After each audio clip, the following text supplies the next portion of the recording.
나는 방금 9,000피스짜리 레고를 완성했어. 그리고 맞아. 우리는 이 녀석이 수영장에서 어떻게 작동하는지 테스트해 볼 거야. 안녕. 이건 내가 작년 말에 에디투라 섹스탄티의 토마스에게 생일 선물로 받은 타이타닉이야. 고마워 토마스. 그리고 이건 무려 1090개의 조각으로 되어 있어. 조립하는데 3달이나 걸렸어. 레고 조립할 때 들어있는 작은 봉지들 알지? 그게 45개나 있었어. 대부분의 번호가 중복되어 있어서 결국에는 한 60개나 70개쯤 되는 것 같아. 각 봉지 안엔 아주 작은 조각이 든 작은 봉지가 최소 1개씩 있었어. 결국 약 150개의 봉지가 있었지. 헬레나와 멜리사도 많이 도와줬어. 우리는 연말방학 때 시작했어. 방학이 끝났는데도 다 못 끝냈지. 그래서 주말마다 계속했어. 하지만 이제 여기 완성됐어. 이 거대한 레고는 원래 타이타닉이 어땠는지에 대한 많은 디테일이 담겨 있어. 그래서 오늘은 여러분이 타이타닉 내부가 어땠는지 제대로 이해할 수 있도록 영상을 준비했어. 이 역사적인 배를 엑스레이처럼 속속들이 보여줄 거야. 그럼 시작하자. 아마 타이타닉은 세계에서 가장 유명한 배일 거야. 모두가 1912년에 일어난 비극적인 사고 때문에 이 배를 기억하지. 그 당시 브라질 대통령은 에르메스 다 폰세카였고 우리는 아직도 매우 농촌적인 나라였어. 아크르는 막 브라질에 합병된 상태였고 마투그로스주는 론도니아, 마투그로스 두 수를 모두 포함하고 있었어. 제1차 세계대전은 2년 뒤에야 시작됐어. 자동차도 너희가 상상할 수 있겠지만 막 등장하기 시작했지. 가장 저렴한 모델은 포드 T라는 차였지만 아직 Tava longe de ser uma coisa popular. Aqui no Brasil. 사실상 그냥 마차나 다름없었어. 영화도 막 발명된 참이었지. 참고로 말하자면 루미에르 형제가 역사상 최초의 영상을 상영한 지 겨우 17년밖에 안 됐었어. 움직이는 기차 영상이었는데 모두를 깜짝 놀라게 했지. 전기도 아직 완전히 대중화되지 않았었어. 그래서 가로등에 불을 붙이는 점등원이라는 직업도 있었지. 밤이 되면 이 사람이 거리에 가로등을 하나씩 켜고 다녔어. 플라스틱이 발명된 지 겨우 5년밖에 안 됐고 산투스 두몽이 14비스를 처음으로 날린 지도 6년밖에 안 됐었어. 지금 우리가 쓰는 거의 모든 것들이 그때는 아직 존재하지 않았어. 내가 이 얘기를 하는 건 사람들이 자동차도 아직 제대로 타고 다니지 못하던 시절에 이런 큰 배를 만든 일이 얼마나 상상하기 힘든 일이었는지 알기 바라서야. 그리고 더 상상할 수 없는 건 그 배가 거의 똑같이 생긴 세 형제였다는 거야. 이 이야기는 우리가 이미 여기서 얘기한 적이 있어. 타이타닉 말고 올림픽, 그리고 내가 적어둔 또 다른 배가 있었지. 이름이 뭐였더라? 브리타닉이야. 여기서 볼 일부 사진은 올림피코 사진이야. 그 배가 먼저 만들어져 더 오래 운항했기 때문이야. 그래서 그 배에 대한 기록이 훨씬 더 많아. 하지만 크기나 멀리서 봤을 때는 타이타닉과 거의 똑같아. 타이타닉은 사실상 공학의 걸작이었어. 그 당시에는 750만 달러가 들었는데 오늘날로 환산하면 약 2억 달러 또는 10억 해알 정도가 돼. 타이타닉이 그렇게 비쌌던 이유는 호화로울 뿐만 아니라 엄청나게 거대했기 때문이야. 10층짜리였고 기관실까지 포함하면 전체 높이가 53m에 달했지. 이건 17층짜리 건물과 맞먹는 높이야. 타이타닉은 52,000톤에 길이가 269m였어. 이 레고 미니어처는 길이가 1m 35cm야. 미니어처 치고도 꽤 큰 편이지. 그러니까 여기서 1cm는 실제로 약 2m를 의미해. 여러분이 이해하기 쉽게 배 옆에 키 1m 70cm쯤 되는 사람에 해당하는 걸 세워봤어. 자, 이제 시작해보자. 1912년 4월 10일에 타이타닉호는 역사상 첫 번째 항해를 시작했어. 이건 취향식 항해였고 영국에서 출발해서 뉴욕까지 가는 여정이었지. 북대서양을 건너는 항로였어. 배에는 2,000명이 넘는 사람이 타고 있었어. 이 거대한 배의 엔진은 어땠을까? 타이타닉호는 증기선이었어. 이 말은 배 안에 보일러가 필요하다는 뜻이야. 보일러는 기본적으로 거대한 압력솥 같은 거야. 물을 데우면 증기가 발생하고 그 증기가 압력을 만들어서 배의 엔진을 밀어주는 거지. 여기에서 우리는 아주 작은 보일러 모형을 볼 수 있어. 아래쪽에는 불이 있고 위쪽에는 물이 있지. 보일러가 29대나 있었고 여기 아래에서 많은 사람들이 불이 꺼지지 않게 계속해서 석탄을 넣으면서 일하고 있었어. 배는 하루에 600톤의 석탄을 소비했어. 그걸로 얼마나 많은 바비큐를 할 수 있었을지 상상해봐. 근데 여기서 한 가지 중요한 점이 있어. 이 배는 우리가 바비큐 할 때 쓰는 숯이 아니라 훨씬 더 많은 에너지를 가진 광물성 석탄을 썼어. 이 석탄은 거의 고체 석유처럼 오염도 많이 나오고 바비큐용으로는 쓸 수 없어. 보일러에 석탄을 넣는 직업을 가진 사람들을 화부라고 불렀어. 이 사람들은 항상 삽으로 석탄을 퍼서 화로 안에 집어넣는 일을 했지. 하지만 여기 아래쪽의 온도는 섭씨 40도를 넘기도 했어. 이 일은 배에서 가장 고귀한 직업은 아니었지. 보일러 위에는 항상 상상해봐. 이 모든 석탄 연기를 밖으로 내보내야 하잖아.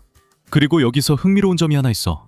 타이타니코에는 3개의 보일러 세트가 있었지만 굴뚝은 4개였어. 마지막 굴뚝은 어떤 보일러에도 연결되어 있지 않았고 사실 꼭 필요하지도 않았어. 그러나 초호화 여객선을 만든 이들은 굴뚝이 3개만 있으면 배가 이상해 보인다고 생각했다. 그래서 진짜로 그냥 굴뚝 하나가 영어로 말하면 for show였던 거야, 형. 여기 뒤쪽 추진 부분에 있었지, 맞지? 실제로 배를 움직이게 했던 건 3개의 프로펠러였어. 해양 용어로는 프로펠러라고 하지. 여기서 말하는 건 타이타닉의 3개 프로펠러야. 그중 2개는 여기서 볼 수 있는 피스톤 엔진으로 움직였지. 봐, 멋지지? 내가 엔진을 분리해봤어. 증기가 여기로 들어오면 피스톤들을 밀어서 엔진이 회전하게 했지. 피스톤 자체는 여기 가운데 있는 이 노란색 부품이야. 이게 움직이지. 실제와 아주 비슷해. 주사기소 피스톤으로 할 수 있어. 한번 볼래? 마치 증기가 밀어서 주사기 피스톤이 쭉 밀려 나오는 것처럼 이게 아래에 있는 축을 밀어주고 그 축이 모터를 돌리는 거야. 그래서 증기가 밀어서 모터에 필요한 힘을 만들어주는 거야. 사실 연소 엔진으로 움직이는 자동차도 거의 똑같은 원리야. 알겠지? 하지만 우리는 증기 대신 인화성 액체, 즉 알코올이나 휘발유를 주입해 연료가 불이 붙는 순간 팽창해서 여기서 본 것처럼 피스톤을 밀어주는 거야. 근데 이 레고에서 재미있는 점은 이 엔진이 여기 딱 맞게 들어가서 프로펠러 축과 연결된다는 거야. 그래서 내가 이쪽에서 엔진을 돌리면 선미에 있는 프로펠러가 돌아가는 거야. 여기 모형을 보면 프로펠러가 아주 작다고 생각할 수 있는데 사실 그렇지 않아. 실제로는 높이가 약 7m 정도였어. 3층짜리 건물 만한 크기지. 가운데 3번째 프로펠러는 피스톤 엔진으로 작동하지 않았어. 무슨 일이 있었냐면 그들은 이 2 엔진에서 나오는 증기를 이용해서 터빈에 연결했고 바로 그 터빈이 이 프로펠러를 움직였어. 전체 시스템은 꽤 효율적이었고 대략 46,000마력 정도의 출력을 냈어. 이렇게 많은 말의 무리를 상상하기 어렵다는 건 알지만 감을 잡기 위해 자동차와 비교해 볼게. T-크로스터보 1.4는 작년에 가장 많이 팔린 SUV였어. 이 차는 150마력의 출력을 가지고 있어. 타이타닉의 엔진과 맞먹으려면 이런 차가 300대나 필요해. 여기 뒤쪽에서는 타이타닉의 키도 볼 수 있어. 키는 배의 방향을 조종하는 장치야. 여기 다른 타이타닉 모형이 있어. 3D 프린터로 만들었어. 이해를 돕기 위해서야. 이제 배가 앞으로 간다고 상상해봐. 여기 키도 있어. 키가 여기 오른쪽으로 오면 모든 물이 이쪽으로 밀려나기 시작해. 물을 이쪽으로 밀어내면 배가 이렇게 움직여. 배는 저쪽으로 가려고 해.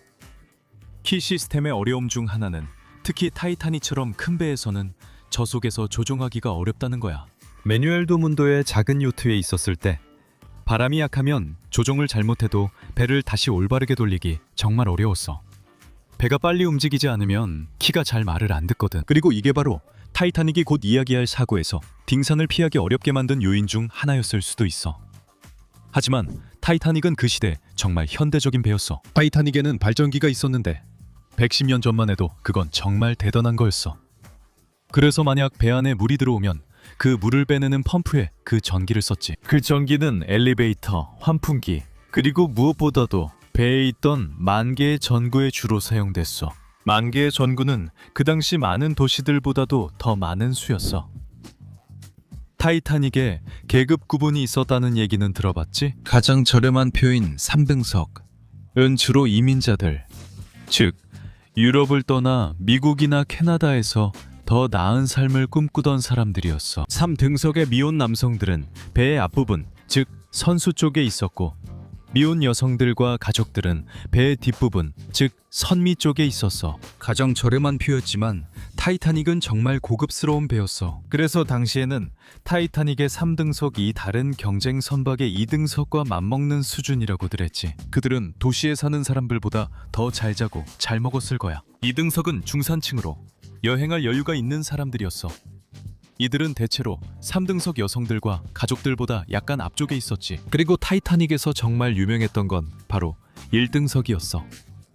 1등석은 배의 윗부분 전체를 거의 차지했고 엄청나게 호화로웠지. 여기 이 부품들을 보면 수영장도 보이고 녹색 카펫이 깔린 홀, 타일, 체크무늬, 알록달록한 것들도 볼 수 있어.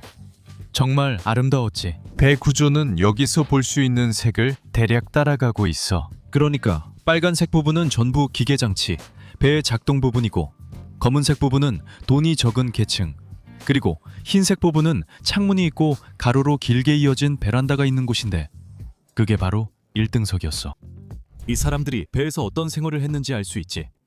여러 개의 레스토랑, 수영장, 게임룸, 터키식 목욕탕. 그 당시에는 사우나 같은 거였고 심지어 체육관까지 있었어. 오늘날에는 아주 흔한 것처럼 보일 수 있지만 1912년에는 절대 흔한 게 아니었지. 여행은 정말 멋졌고 모든 게 아주 잘 돌아가고 있었어. 사람들은 행복했고 이 배의 레스토랑에서 술을 마시며 즐기고 있었지. 그러다가 여행 5일째 되는 날, 타이타닉은 앞으로 지나갈 지역이 좀 위험하다는 경고를 받았어. 빙산들 말이야. 빙산은 엄청나게 거대한 얼음 덩어리인데 대부분이 물속에 잠겨 있어서 물 위에서는 잘 안 보여. 빙산은 대충 이런 식이야. 너는 꼭대기만 볼 수 있고 대부분은 물속에 숨겨져 있어. 그래서 우리가 어떤 문제가 생겼을 때 그게 겉보기보다 훨씬 더 크다는 걸 알면 우리는 빙산의 일각만 보고 있다고 말하는 거야. 그리고 1912년 4월 14일 밤 11시 40분에 타이타닉호가 그런 빙산 중 하나와 충돌하게 된 거야.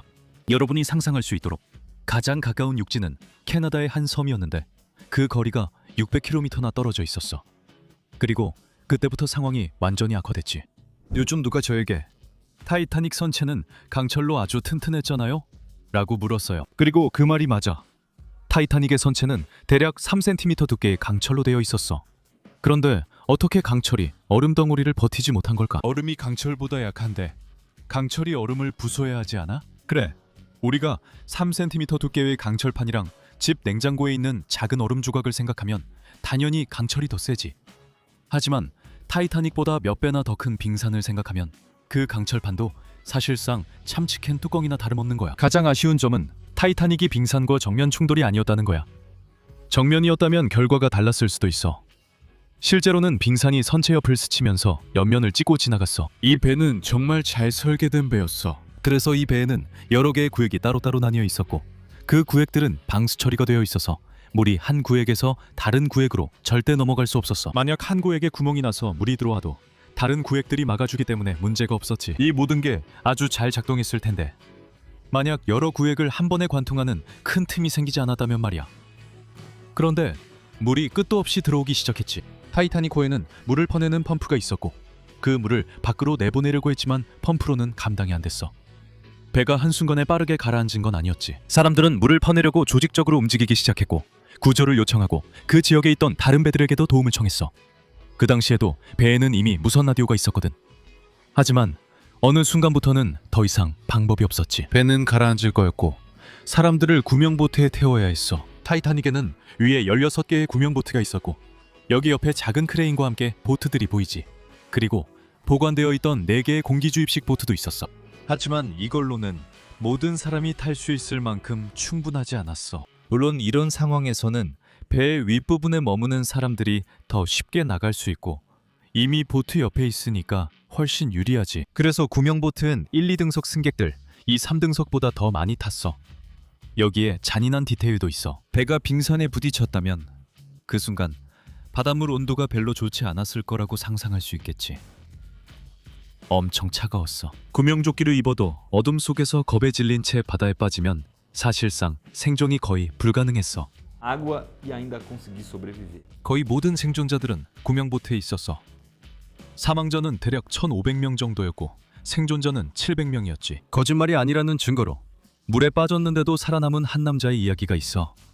찰스 조긴이라는 이름의 요리사였지. 그는 구명조끼를 입고 있었고 보트 근처까지 헤엄쳐가서 물속에서 구조를 기다렸어. 그리고 그가 그 당시 직접 말하길 침몰하기 전에 위스키를 많이 마셨고 그게 아마도 추위를 견디는 데 도움이 됐을 거라고 했어. 하지만 사실 그게 꼭 그런 건 아니지. 알코올이 주는 그 따뜻한 느낌에도 불구하고 실제로는 우리 혈관을 확장시키는 역할을 해. 알코올은 우리 혈관을 확장시켜서 피부를 통해 더 많은 열을 잃게 만들어. 어쩌든 그는 살아남았고 결국 술 취한 제빵사로 알려지게 됐지. 타이타니코가 빙산에 부딪힌 후 완전히 침몰하는 데까지 대략 3시간이 걸렸어. 곧 구조 요청이 시작됐고 약 100km 떨어진 곳을 지나던 카르파티아호가 바로 방향을 바꿔 타이타니코를 향해 갔어. 카르파티아호는 구조 요청 약 4시간 만에 도착했지만 이미 배는 침몰한 뒤였고 사람들을 구조하기 시작했어. 700여 명을 구하는데도 몇 시간이 걸렸지. 상상해봐. 침몰할 때 타이타니코는 두 동강이 나서 바닷속으로 가라앉았어. 수십 년 동안 아무도 그 배가 어떤 상태인지 전혀 몰랐어. 그 난파선은 많은 사람들이 찾으려고 했던 곳이었지. 73년 동안 사라져 있다가 1985년에 로버트 발라르라는 해양학자가 발견했어. 그는 잠수 로봇을 사용해서 3,800m 깊이에 있는 그 배를 찾아냈지. 많은 사람들이 나한테 그 배를 끌어올릴 수 없냐고 물어봤어. 부표 같은 걸 달아서 수면 위로 올릴 수 없냐고 말이지. 우선 3,800m 깊이는 장난이 아니야. 그 아래에서 물이 가하는 압력은 엄청나고 거기까지 가는 것도 쉽지 않아. 그 타이타닉까지 내려가려다 내파한 작은 잠수정 사고 기억하지? 그리고 두 번째로 그 배가 작은 배가 아니라는 거 알잖아. 엄청나게 무거워. 타이타닉만큼이나 큰 구조물이 있어야 다시 들어올릴 수 있을 거야. 하지만 가장 심각한 건 세월이 흐르면서 이 배가 점점 더 망가졌다는 거야. 그래서 지금은 완전히 썩어버린 배가 바닷속 깊은 곳에 남아있는 거지. 이미 많은 로봇들이 그곳에 내려가서 사진도 찍고 영상도 남겼지만 그 구조물은 점점 무너지고 있어. 뭔가를 묶어 올리려 하면 바로 산산조각나. 내가 가장 신기하게 느끼는 건 이걸 보는 여러분의 나이를 모른다는 점이야. 어쩌면 너는 8살일 수도 있고 80살일 수도 있겠지. 뭐 어쨌든 하지만 그건 상관없이 타이타닉은 네가 태어나기 훨씬 전에 침몰했어. 이건 내가 확실히 말할 수 있어. 하지만 이 이야기는 인류의 큰 흔적을 남겼어. 그만큼 영화관에는 타이타닉 이야기를 어떤 식으로든 다룬 영화가 20편이 넘게 있어. 다큐멘터리는 제외하고 말이야. 가장 유명한 영화는 1997년에 나온 거야. 감독은 제임스 카메론이었어. 아바타의 감독이기도 하지. 그는 영화 만들기 전부터 바닷속 탐험을 정말 좋아하는 사람이야. 이 영화는 오스카에서 14개 부문에 후보로 올랐고 11개를 수상했어. 정말 긴 장편 영화로 3시간 14분이나 돼. 이건 실제 타이타니코가 침몰하는 데 걸린 시간보다 더 길어. 내가 15살 때 사람들은 영화를 반복해서 보고 극장에 가서 한 번, 두 번, 세 번씩 봤어. 영화가 너무 길어 중간에 쉬는 시간이 있었어. 화장실도 가고 간식도 먹을 수 있었지. 아무도 3시간 14분 내내 앉아있을 순 없어. 하지만 나는 영상 처음에 했던 그 약속을 지켰지. 이 타이타닉을 다시 조립하는 거 말이야. 참고로 여기 아주 멋진 결합 시스템이 있어.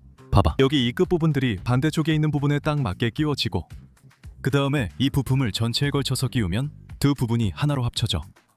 이렇게 하면 딱 고정돼. 그래서 이 시스템 덕분에 배를 열고 닫아도 망가지지 않아. 물론 이 배는 실제로 항해하려고 만든 건 아니야. 이건 정말 아름다운 장식품이야. 나처럼 배를 좋아하는 사람은 이런 배를 보면 물 위에 떠 있는 모습이 자연스럽게 상상돼. 그리고 동시에 나는 물이 이 배를 망치지 않을 거라는 것도 알아. 최악의 경우라 해도 부서지면 내가 다시 조립하면 되니까. 여기 이 토성 레고처럼 말이야.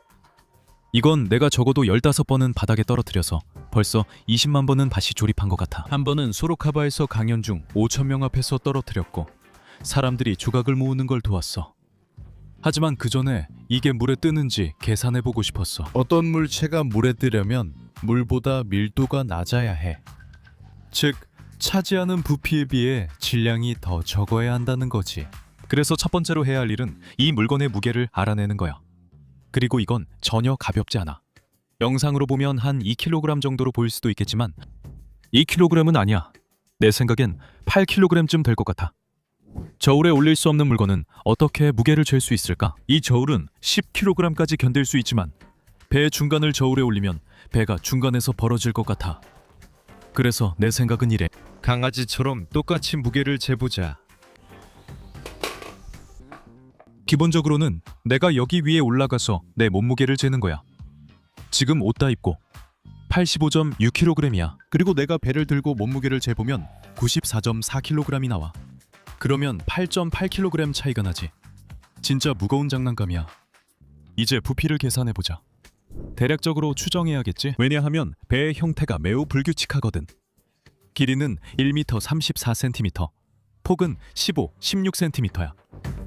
만약 배가 완벽한 직육면체였다면, 그러니까 이런 형태의 직육면체였다면 부피가 32리터가 됐을 거야. 하지만 아무리 해도 이건 완벽한 직육면체가 아니잖아. 그렇지? 여기선 정말 대충 반올림해서 대략적인 크기만 알아보는 거야. 이 숫자를 2로 나누면 구멍이나 볼록한 부분을 빼주는 거지. 그러면 약 16리터가 나와. 이게 8kg 조금 넘으니까 리터당 대략 500g 정도야. 물은 이거보다 훨씬 더 밀도가 높지. 물은 리터당 1kg이야. 이 말은 이 배가 물의 밀도의 대략 절반 정도라는 거야. 어떤 한 가지 요소만 아니었으면 정말 쉽게 떠야 했겠지. 그렇지. 강철로 만든 배가 잘 뜨는 이유는 내부가 비어있고 안에 공기가 들어있기 때문이야. 그래서 결국 배 전체는 강철로 만들어졌어도 강철은 얇은 껍데기일 뿐이고 전체적으로는 물보다 밀도가 낮게 되는 거야. 하지만 이 배는 레고로 만들어져 있어서 구멍이 많아.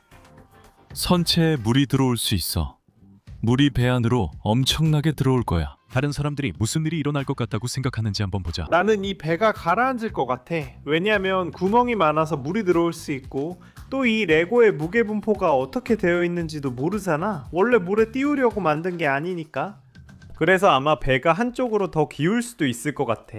아무튼 내 생각엔 이 배가 떠보려고 하겠지만 결국엔 가라앉을 거야. 오늘도 침몰이 있을까? 만약에 그게 안 가라앉으면 나 정말 속상할 거야. 내 생각엔 그게 가라앉아서 거기 가만히 아주 예쁘게 있을 것 같아. 별로 볼 수 있는 건 없을 거야, 내 생각엔. 처음에는 떠 있다가 물이 들어오면 점점 가라앉을 거야. 시나리오대로라면 그렇지. 내 생각엔 그게 가라앉아야 할 것 같아. 내 생각엔 가라앉을 것 같아. 나도 페르난도랑 같은 생각이야. 물이 차서 가라앉을 거야. 나는 그게 바로 뒤집혀서 금방 가라앉을 것 같아. 근데 뒤집히는 건 바로 일어날 거야. 지금 내 생각을 녹화하겠지만 영상 마지막에만 공개할 거야. 자, 이제 가서 우리 캐릭터를 여기 위에 올려놓고 타이타닉이 침몰할지 아닐지 살아남을 수 있을지 한번 보자. 참고로 밖에 비가 오고 있고 오늘 엄청 춥다. 알겠지? Ai, ai, ai, ai, ai. 우리가 왜 이런 걸 하려고 하는 걸까? 그치? 아이고, 정말 수영장 바닥에 뭐가 있는지 모르고 위험하니 장화 신고 들어가야 해. 가자, 다니. 차가워. 지금이야, 그렇지? 얀센, 너는 어떻게 생각해? 너는 말 안 했잖아. 어떻게 생각해? 가라앉을까? 잠깐만. 지금 가라앉고 있어. 우리 캐릭터 끝났어. 봐봐. 이미 끝났어. 안 가라앉았어. 아니야. 우리 캐릭터는 도저히 서 있을 수가 없어. 그리고 다니, 이제 우리 이거 어떻게 해야 해? 영화처럼. 얘는 오히려 더 안 가라앉네. 봐봐. 다시 올라와. 가라앉지 않아. 원래 타이타닉보다 더 낫네. 다니가 내가 왜 이게 안 가라앉는지 설명 안 하냐고 물어봐. 왜냐하면 이 매뉴얼 주문도에서 이게 가라앉지 않을 거라고 말한 사람은 나뿐이었고 내 예측이 맞았으니까. 봐봐. 내 생각엔 이게 절대 가라앉지 않는 이유는 레고 조각들은 보통 가라앉지 않기 때문이야. 조각 뒤쪽에는 작은 구멍이 있어 물이 잘 들어가지 않아. 첫 번째 이유는 물의 표면 장력 때문이야. 맞지? 그래서 물 분자들이 그 공간을 차지하려고 떨어지지 않으려고 하고, 두 번째로는 네가 컵을 거꾸로 물에 넣었을 때랑 비슷한 일이 일어나기 때문이야. 물이 들어가려면 공기가 빠져야 하는데 빠지지 않아. 그래서 내 생각엔 맞아. 그 안에 물이 엄청나게 들어갈 거고 아마도 그게 뒤집힐 거야. 물 위에서 저런 자세로 있진 않을 거야. 하지만 절대 가라앉지는 않아. 이제 여기서 일부러 침몰을 시켜서 어떻게 되는지 한번 보자.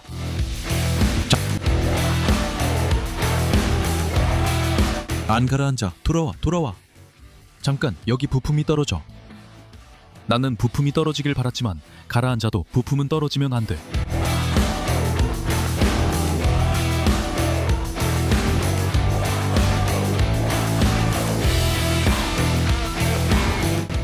밑에 공기방울들이 있어. 물속에 카메라를 넣으면 정확하게 볼 수 있을 거야. 합격이야. 레고 타이타닉은 원래 배와 달리 절대 가라앉지 않아. 네가 해양 이야기를 좋아한다면 인간이 어떻게 바다에서 가장 깊은 지점에 도달했는지에 대한 정말 좋은 이야기가 있어. 그리고 그건 꽤 오래전 일이야. 내 생각에 그건 내가 여기 마누알 두문두에서 들려준 이야기 중에서 가장 멋진 이야기 중 하나야.